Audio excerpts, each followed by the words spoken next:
Bismillahirrahmanirrahim. Assalamualaikum warahmatullahi wabarakatuh. Selamat siang semuanya. Apa kabar? Semoga dalam keadaan sehat walafiat. Jumpa lagi dengan saya Ibu Juli Supriyani dalam mata kuliah Manajemen Strategi.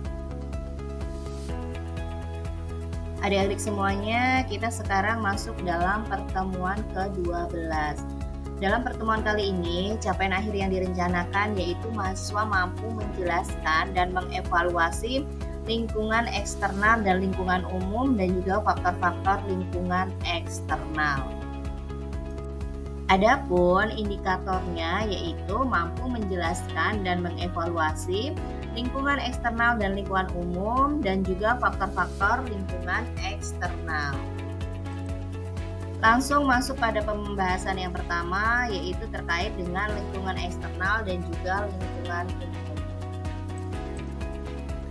Lingkungan eksternal perusahaan mencakup berbagai faktor yang berasal dari luar organisasi dan mempengaruhi perkembangan serta kinerja perusahaan. Lingkungan eksternal ini terbagi menjadi dua kategori utama. Yang pertama lingkungan umum dan yang kedua adalah lingkungan industri. Lingkungan umum meliputi faktor-faktor luas dalam masyarakat seperti demografi, ekonomi, politik, sosial budaya, dan teknologi yang dampak signifikan terhadap perusahaan dan industri yang ada. Nah, ini menurut David, lingkungan eksternal perusahaan mencakup semua faktor di luar organisasi yang perlu diperhitungkan saat mengambil keputusan. Hal serupa juga disampaikan oleh Cook William ya, yang menyatakan bahwa kejadian di luar perusahaan memiliki potensi besar untuk mempengaruhi arah dan tindakan perusahaan itu jika dalam sebuah perusahaan. Nah, dalam dunia pendidikan, contoh lingkungan eksternal ini dapat kita lihat pada perubahan kebijakan pemerintah terkait dengan kurikulum atau regulasi pendidikan yang mempengaruhi cara pengajaran di sekolah-sekolah. Misalnya ya, kebijakan Kementerian Pendidikan yang mengubah kurikulum pendidikan untuk lebih fokus pada pengembangan keterampilan abad 21 atau juga seperti pemrograman dan juga literasi digital. Ini merupakan bagian dari lingkungan umum yang mencakup faktor politik dan kebijakan hukum yang di luar kendali sekolah tetapi langsung mempengaruhi secara pengajaran. Lingkungan eksternal yang bersifat menantang dan kompleks ini membutuhkan kemampuan perusahaan untuk mengenali peluang dan ancaman yang ada. Sebagai contoh dalam lingkungan industri, faktor-faktor seperti ancaman pendatang baru, daya tawar pemasok, ya, daya tawar pembeli, produk pengganti, dan tingkat persaingan mempengaruhi keputusan perusahaan. Nah, ini ada menurut Ports dan Robinson mengemukakan bahwa faktor-faktor eksternal yang berada di luar kendali perusahaan mempengaruhi keputusan strategik yang pada gilirannya akan mempengaruhi struktur organisasi dan proses internal perusahaan. Nah, dalam menghadapi tantangan ini, perusahaan perlu melakukan analisis lingkungan eksternal melalui 4 langkah penting. Yang pertama scanning, monitoring, forecasting, dan juga assessing untuk mengidentifikasi faktor-faktor yang relevan dan menentukan strategi yang tepat guna menghadapi perubahan yang cepat, terutama dalam era globalisasi dan industri 4.0. Nah, kalau di dunia pendidikan ini mencakup persaingan antar lembaga pendidikan seperti perguruan tinggi atau sekolah swasta yang menawarkan kurikulum yang lebih menarik dan fasilitas yang lebih lengkap untuk menarik siswa. Itu realitanya sekarang kita hadapi ya, terkait fasilitas itu ya, kemudian metode pembelajaran, terus output yang akan dihasilkan setelah siswa itu lulus dari sekolah tersebut. Nah, ini misalnya sebuah sekolah mungkin menghadapi ancaman dari sekolah internasional atau sekolah berbasis teknologi yang menawarkan program pendidikan yang lebih inovatif. Oleh karena itu, sekolah harus mengidentifikasi dan memanfaatkan peluang serta menghadapi ancaman ini dengan mengembangkan program pembelajaran yang relevan dan sesuai dengan perkembangan zaman. Ya, seperti saat ini kita perlu mengintegrasikan yang namanya teknologi dalam proses belajar mengajar. Selanjutnya pembahasan kita terkait dengan faktor-faktor lingkungan eksternal. Yang pertama yaitu terkait dengan ekonomi.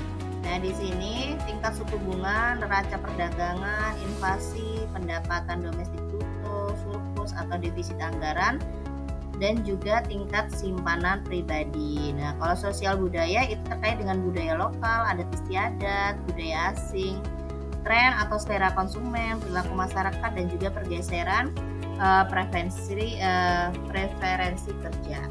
Yang ketiga, politik atau hukum. Ini hukum perpajakan, perizinan, ketenagakerjaan, politik, perdagangan internasional, dan juga proteksi. Selanjutnya yang keempat, teknologi. Ini termasuk dalam teknologi komunikasi dan informasi, inovasi produk dan jasa, internet of things ya, kemudian AI, kemudian juga revolusi industri 4.0. Yang terakhir, demografi. Ini jumlah populasi, jumlah anak muda atau milenial, struktur usia, distribusi pendapatan, distribusi geografis, dan juga komponen etnis. Itu jika di dalam perusahaan. Nah, bagaimana jika dalam dunia pendidikan? Nah, di bidang ekonomi itu tingkat suku bunga yang tinggi dapat meningkatkan biaya pendidikan, nah, terutama bagi institusi yang bergantung pada pinjaman atau pembiayaan eksternal. Nah, dalam neraca perdagangan, jika dalam dunia pendidikan itu neraca perdagangan yang defisit itu dapat mengurangi sumber daya yang tersedia untuk sektor pendidikan dengan potensi pengurangan anggaran negara. Nah, kemudian selanjutnya terkait dengan tingkat simpanan pribadi. Semakin tinggi tingkat simpanan, maka semakin banyak masyarakat yang mampu membiayai pendidikan anak-anak mereka baik secara mandiri maupun melalui beasiswa. Itu terkait dengan ekonomi. Nah, bagaimana dengan sosial budaya gitu? Kalau dalam sosial budaya, tradisi dan kebiasaan lokal ini dapat mempengaruhi cara pendidikan diterima atau dijalankan di suatu daerah, atau juga pengaruh budaya asing dapat memperkenalkan nilai-nilai baru dalam dunia pendidikan seperti gaya belajar yang lebih modern atau penggunaan teknologi. Nah, terkait dengan politik dan hukum itu terkait dengan kebijakan ya, kebijakan ketenagakerjaan seperti standar upah atau juga pengajar. Kemudian ada juga kebijakan untuk akses pertukaran pelajar. Selanjutnya teknologi. Untuk teknologi ini terkait dengan penggunaan AI dalam pendidikan, ini dapat membantu dalam personalisasi pembelajaran dan manajemen pendidikan yang lebih efisien. Ini yang memang agak lagi booming ya terkait dengan AI. Nah, terkait dengan inovasi produk dan jasa, ini inovasi dalam produk pendidikan ini seperti buku digital atau juga aplikasi pembelajaran ini yang mempengaruhi cara pendidikan ini disampaikan. Terkait dengan demografi, ini populasi yang besar dapat menambah tekanan pada sistem pendidikan untuk memenuhi kebutuhan pendidikan yang lebih banyak. Baik, itu terkait dengan pendidikan.